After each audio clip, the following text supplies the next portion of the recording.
Oh, Dagger Heart, the pipes are calling. It's time for you to sit up or take notice, ya jobber. What's up, nerds? It's your boy, the OGGM, coming to you live at 8:02 in the morning on this slightly chilly second day of November, despite the fact that it is 71 degrees and sunny outside. I'm shivering. So what could that mean? Who knows? Who cares? It's Thursday, which means we got nothing else to talk about. So let's take a look at what's going on with our friends at Critical Roll, Darrington Press, and the elusive Dagger Heart news of the week. Can look up at the top of the mountain, which I can almost not quite see on a clear day. Maybe. No, I can't see Calabasas from Ventura. I'd have to go further south, but I can imagine I can. I'm waving at you, Mr. Mercer. Toss me a free t-shirt or something. I'm giving Dagger Heart more free press than anybody else is at this point in time. All right, so what's going on with Critical Role this week? In lieu of the success of their show in London at Wembley Arena, because arena and stadium are two different things. They have an indoor thing and an outdoor thing. And the indoor thing is where they did the Critical Role, and they sold it out, which, of course, led to a bunch of people going, no, they didn't, because I see empty seats. They didn't sell it out. Now, I mean, there's no bigger naysayer for Critical Role than I've been in the past. But even I can point out the obvious, like, dude, now you're just picking on them for the sake of picking on them. Okay? Do you know what sold out means? It means they sold all the tickets. Doesn't mean all the seats are filled. You can sell out X amount of tickets, but still have available seats. Sometimes seats are left empty for comps or relatives or because of fire marshal stuff. The old Globe in England always leaves one seat open for the ghosts. There's ghost seats. And I'm sure that Wembley probably has at least one ghost seat.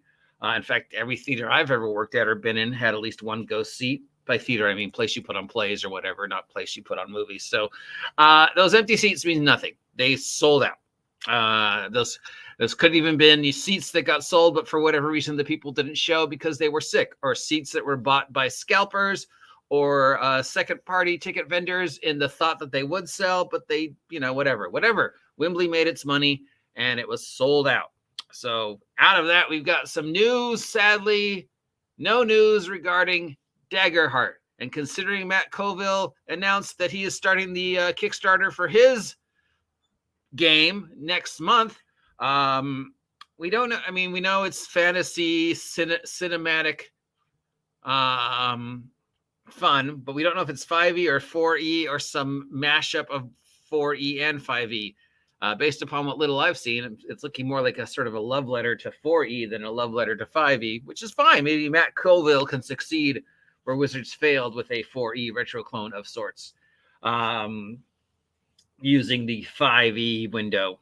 So you would think now would be the time to say, this is what we're doing with Dagger Heart, and go, hey, there's that one guy in Ventura who weekly is giving us free press regarding this product. We should acknowledge him or something. I don't know. Give me, toss me a free t-shirt or something, Critical Role, because I give you more free press for Dagger Heart than anybody else is right now. So, following up on the controversy over the sold seats and not sold seats, there was the Critical Role controversy regarding our friend Felicia Day, who I almost met. That's a story for another time. And the whole thing that, Will Wheaton was like, oh, you don't give Felicia Day enough credit. And then some other people are like, well, fuck Felicia Day not giving any credit. What about Ryan Okaba? That scumbag that was on during the beginning of Campaign 3 who got in so much trouble that they had to kick him off. He deserves more credit because he was there since day one or whatever. It's like, do your research, motherfuckers. They do give Felicia credit all the time. They mention her all the time. She mentions them all the time. They're basically neighbors, they're constantly intermingling with each other. I think it was just sour grapes on Will Wheaton's part and sour grapes on the three people out there who thought that whatever that guy's name is actually had something to do with the history of Critical Role, which he didn't.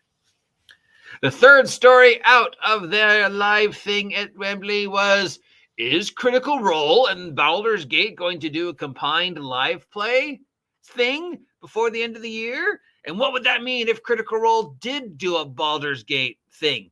So they were at a convention the next day after the Wembley thing, and the cast and crew of Baldur's Gate were there as well, pushing Baldur's Gate 3, because it's making millions of dollars. It looks like it might be nominated for Video Game of the Year, and it's got enough controversy attached to it that it's keeping the naysayers and plugged into it as well. The whole bear sex, squid sex thing is still got some people like, how dare you? And when the Baldur's Gate people are going, yes, how dare us take your money. I mean, I think the bear sex, squid sex thing is just totally unnecessary, but it's helping the game. So yeah. So they were at the convention. Critical Role is at the convention, and somebody asked Mercer and company, well, we know the Baldur's Gate guys did a live play D&D thing, playing through a Baldur's Gate adventure, playing some of the characters from Baldur's Gate. Are you guys going to do maybe a team up with them? And Mercer was, well, I can't say yes or no because they're here. So I don't want to make promises I can't keep, but we would love for it to happen. We would love to do a live play in combination with them, have maybe them come in and guest star on an episode of Critical Role, or do a Baldur's Gate centric one shot where everybody plays iconic characters from Baldur's Gate, which would give Mercer a chance to be Minsk again.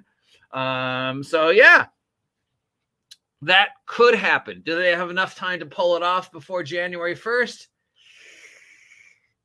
Probably not, but I mean, considering the advent of video technology, if they could get enough of those people in the same place at the same time, or relatively in the same time zone, so if so-and-so's in Europe and so-and-so's over there in Asia, and some of them are here in California and some of them are here in New York, or wherever they are, doing whatever it is they do, if they could set aside a 3-hour block and all get on Zoom at the exact same time and find that perfect time where everybody's like, oh, my 3 o'clock is your 1 o'clock. But if we line, yeah, they could squeak one out this year, but they'd want more prep time, make sure everybody could show up and do it. So more likely maybe beginning of next year.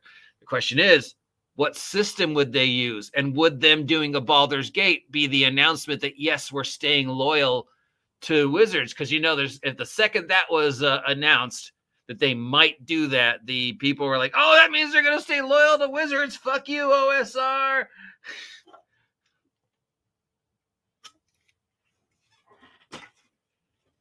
Dagger Heart was a joke.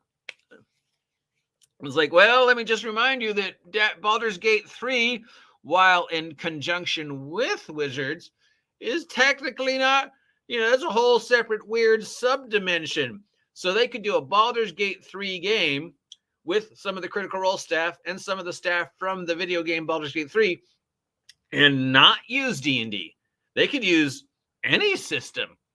They could use Dagger Heart. They could use Illuminated Worlds. They could use Powered by the Apocalypse. They could use GURPS. Now, if it was me, I would do it using Dagger Heart, because that would be the great way to open the door to Dagger Heart and show that Dagger Heart can be used to emulate Dungeons & Dragons as well as any other system.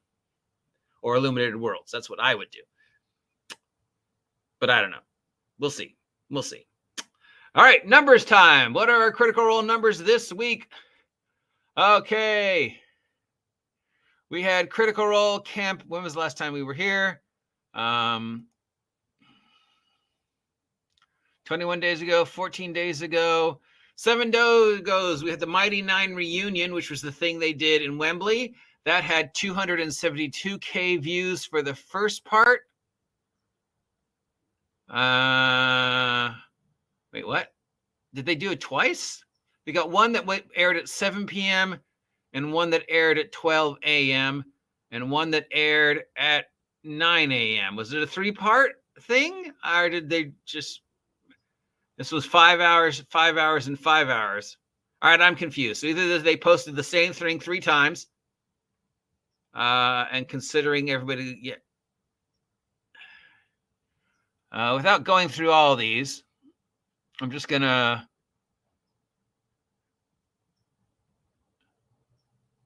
Okay, Okay, so it looks like they did just reposted the same thing 3 times because the time is all this exactly the same.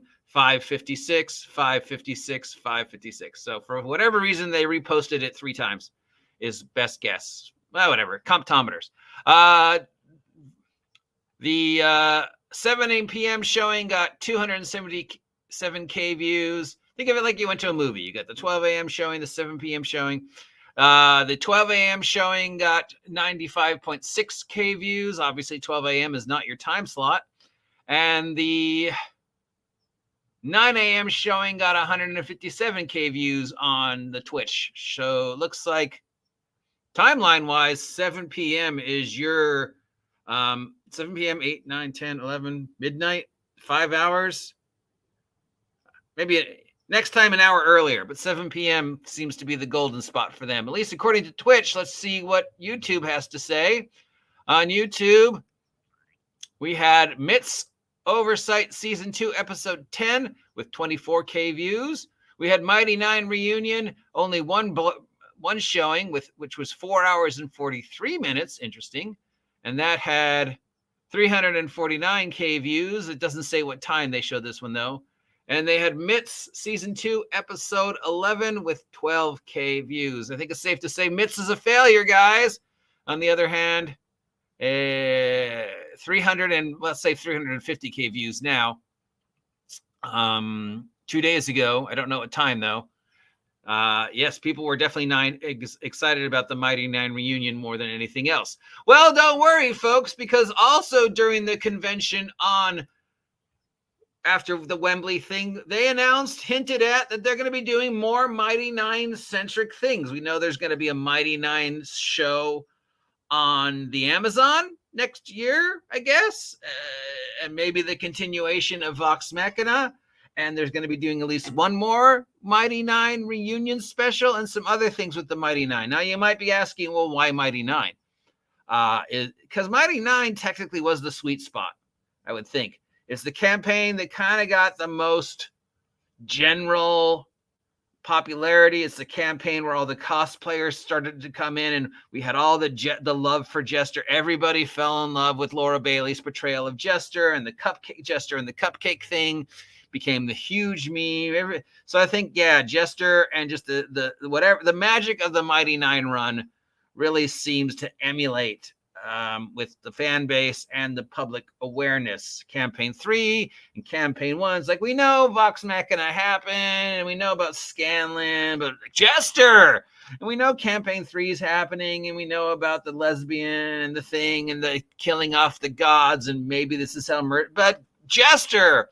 So it looks like they are dipping back into the Mighty Nein well a few more times. So maybe the Mighty Nein Reunion would be how they bridge the gap from D&D to Dagger Art, assuming, Well, let's see if there's anything new on the Dagger Heart channel besides since the last time we checked. And no, there is not.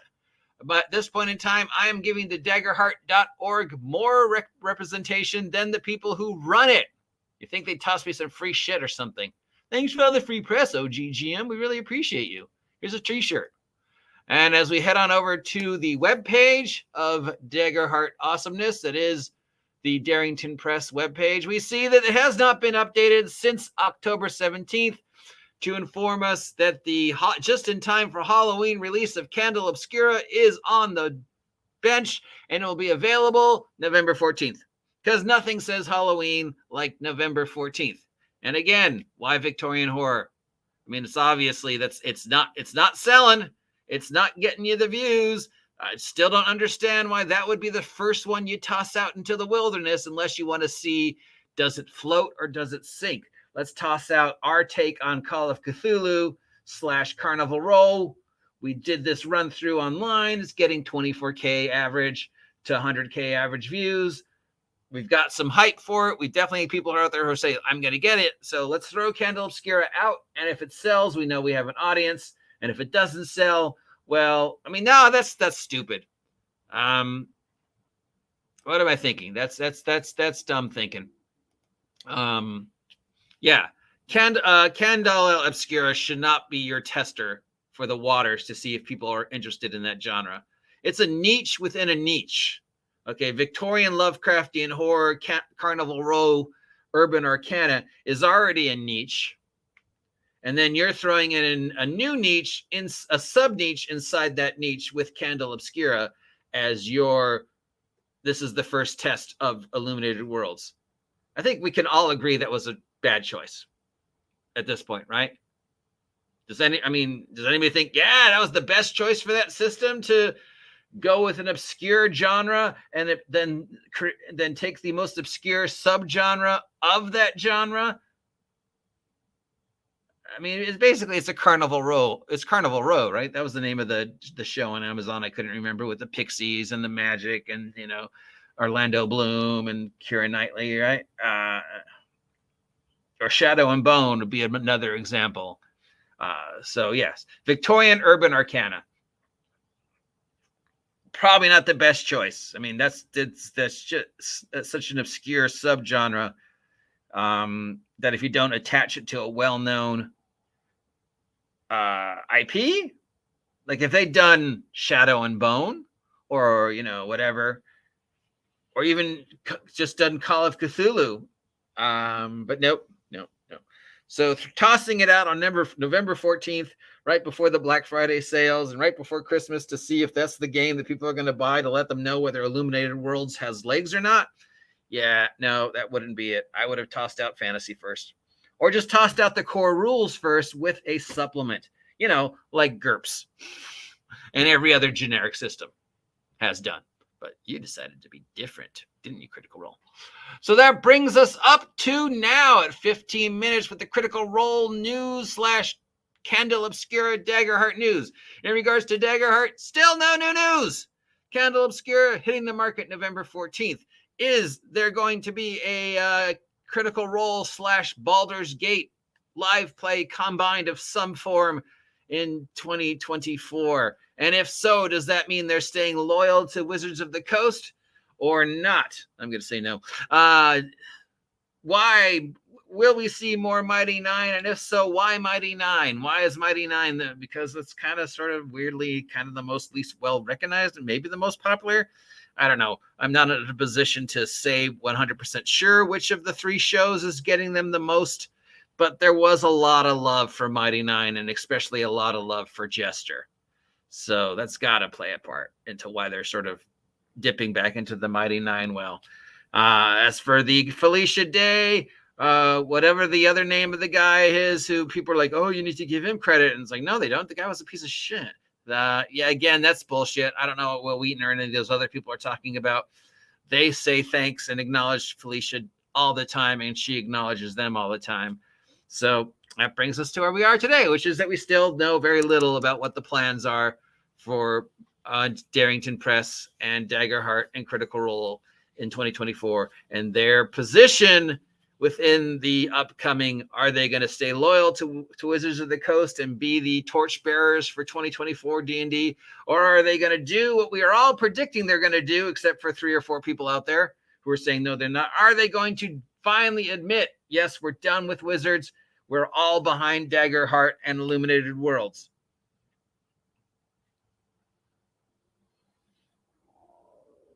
I guess we'll find out soon, because the year is almost over. God help us. I am the OGGM. If you appreciate me dipping into the well of Critical Role every week, let me know. If you never want to hear me talk about Dagger Heart ever again, let me know. If you haven't had a chance to subscribe yet, you can still help me hit 2,000 subs by the end of the year. I only need like 400 more, and I will achieve my Christmas dream. God bless us one and all. And remember, I've got my own version of my personal fantasy heartbreak, which is the Wretched Universe crap that I've been making. So if you haven't had a chance to head on over to the Red Room, link down below, pick up the latest stuff from the Red Room for the Wretched verse that I've made. We've got Wretched Insects just came out, my magnum opus, Wretched Slime.